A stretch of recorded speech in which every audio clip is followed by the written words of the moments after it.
రుచిగా ఉంటుందా? రుచిగా ఉందని తల్లిదండ్రులు ఏడిపించి మరి మనం ఈ జెల్లీ తింటా ఉంటాం. ఈ జెల్లీ తిన్నందువల్ల లేకపోయిన వెంటనే మీకు అర్థమవుతుందా ఎన్ని అనారోగ్యాలు వస్తాయంటే ఇది గమ్ అన్నమాట, జెల్లీ కాదు గమ్ము. చూపిస్తే అప్పుడు ఎంత గమ్ ఉంటుందో దీంట్లో. ఏం చేస్తుంది, పేగులకి అతుక్కుపోయి మీకు 30 సంవత్సరాలు వచ్చే లోపల అనారోగ్యానికి గురవుతాం. తక్కువ సమయంలోనే మనకు అనేక రకాల వ్యాధులు వస్తాయి. దాని చూడండి, మీకు చూపిస్తాను చూడండి ఒకసారి. ఇదిగో చూడండి, పైకెత్తు మా చూడు. ఈ జెల్లీని క్లాత్ లో వేస్తున్నాను, అందరూ గమనించండి.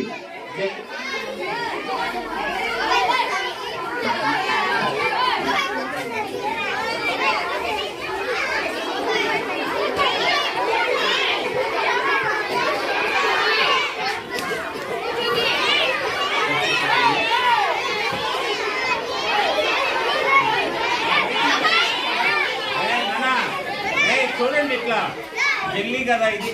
చూడండి, మీరు సైలెంట్ గా ఉంటే నేను చెప్పేది మీకు అర్థమవుతుంది. రేపు మీ తల్లిదండ్రులు మీకు జెల్లీ తీసిచ్చినా మీరు తీసుకోకూడదు, ఓకేనా? కురుకురేలు తీసుకోకూడదు, గ్రీన్ పీసులు తీసుకోకూడదు. చూడు, ఇది కదా జెల్లీ కదా, గమనించండి. ఇదిగో జెల్లీ మాయ్, అందరూ మీరు పైకి చూడండి. దీన్ని వచ్చుతున్నానమ్మా, చూడండి ఒకసారి గమనించండి. చూడు ఎంత అర్థమైన కలర్ అర్థమవుతుంది మీకు. చూడండి అన్ని కూడా ఏంది కలర్ వాటర్, గమనించండి. చూడండి రోజులు, చూడు ఎంత దీంట్లో ఎంత గమ్ముందో మీరు గమనించాలి. చూడండి, ఏంటంటే మీరు తింటే వాళ్ళ డబ్బులు వస్తాయి, మీ ఆరోగ్యం బాగలేకపోయినా వాళ్ళకి ఇబ్బంది లేదు, కానీ మన త్వరగా ఇబ్బంది దాంట్లో గమ్ముంటుంది. చూడండి,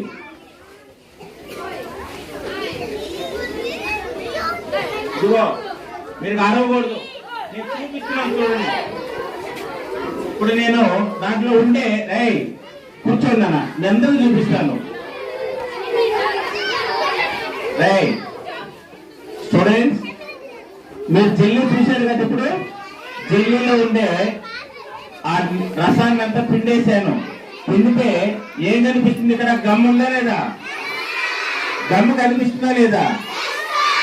ఈ గమ్ము మనం తినేసామంటే అది నేరుగా వెళ్ళి మన పేగులు అతుక్కుపోద్ది.